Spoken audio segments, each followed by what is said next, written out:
करता हूं इस पर चर्चा में। बहुत ही जाने माने धर्मगुरु हैं रावत जी, बहुत शुक्रिया हमें समय देने के लिए। तो धन्यवाद। बताइए, आज का जो स्वांग कह लीजिए, प्रहसन कह लीजिए, नाटक कह लीजिए, ड्रामा कह लीजिए, क्या ये वाकई में चढ़ावा चोरी के लिए है, या फिर अब भगवान का राजनीतिक इस्तेमाल इन राजनीतिक पार्टियों की एक आदत हो गई जिसमें सभी शामिल हैं?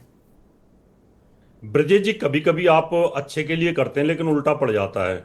और आज समाजवादी पार्टी और अपोजिशन और कांग्रेस के लिए ये चाल उल्टी पड़ेगी।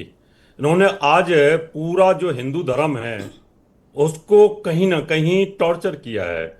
उन्होंने कहीं ना कहीं उनकी श्रद्धा को कुचलने की कोशिश की है, जो भगवा पहन करके जो इन्होंने एक मदारी का खेल किया है। उस मदारी के खेल के अंदर बड़े बड़े बुजुर्ग नेता थे और वो मदारी के खेल में पैसा डाल रहे थे।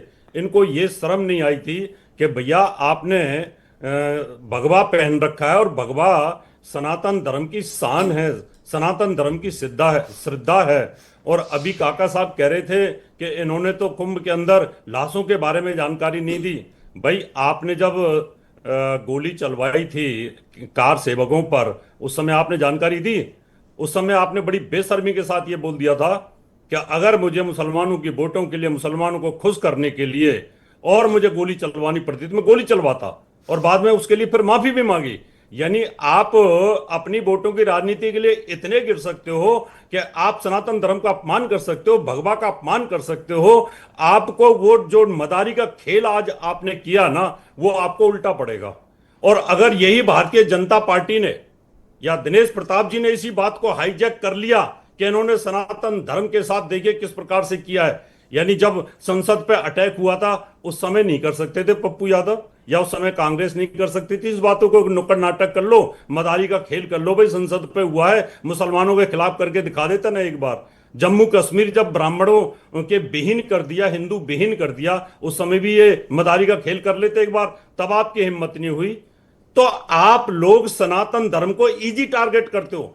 मौलाना जर्जिस के खिलाफ एक शब्द बोलने की आपके अंदर हिम्मत नहीं है कि वो किस प्रकार से सनातन धर्म के खिलाफ बोल रहा है। और अगर एक कहीं नूपुर कुछ बोल दे तो सर तन से जुदा की बात हो जाती है। निर्दोष कन्हैया लाल को मार दिया जाता है, कमलेश तिवारी को मार दिया जाता है, और अमरावती के उमेश कोले को मार दिया जाता है।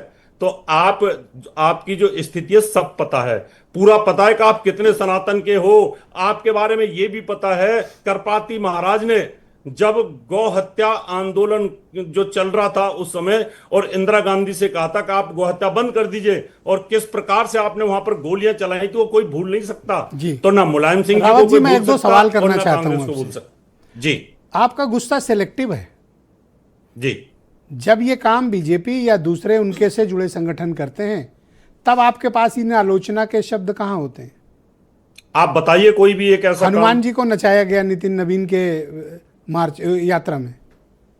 कलाकार में और असली में फर्क होता सर, है। तो ये भी तो कलाकारी हुई सर। नहीं, वो भी कलाकारी थी तो ये भी कलाकारी। नो सर, सिलेक्टिव ना होइए सर, इनकी भी आलोचना करिए आप, और इनके कृत्य को भी आप गलत बताइए। एक मिनट, मैं दोनों को गलत कहता हूं। भेजा है और ये पार्लियामेंट में बैठे हैं और इतने बड़े पदों पर बैठे हैं, क्या इनको ये शोभा देता है? वो तो एक छोटा सा कलाकार था, उसने अगर कर लिया तो क्या फर्क पड़ेगा? उसका तो दिमाग का लेवल इतना नहीं है जितना इन लोगों का है। खड़के साहब जैसे बुद्धिजीवी आदमी इतना अनुभव लेके बैठे हैं और वो पैसे डाल रहे हैं, यहां तकलीफ होती है। कलाकार तो देखो कलाकार है, वो तो कुछ भी बोल सकता है, आप उस पर इतना नहीं दे सकते कि हनुमान जी को नचा लिया। लेकिन ये वाकई जो इन्होंने मदारी का खेल किया ना, ये इनको आहत करेगा और इनको उल्टा पड़ेगा। रावत जी, बहुत शुक्रिया, कृपया हमारे साथ बने रहिए। मैं आपको अयोध्या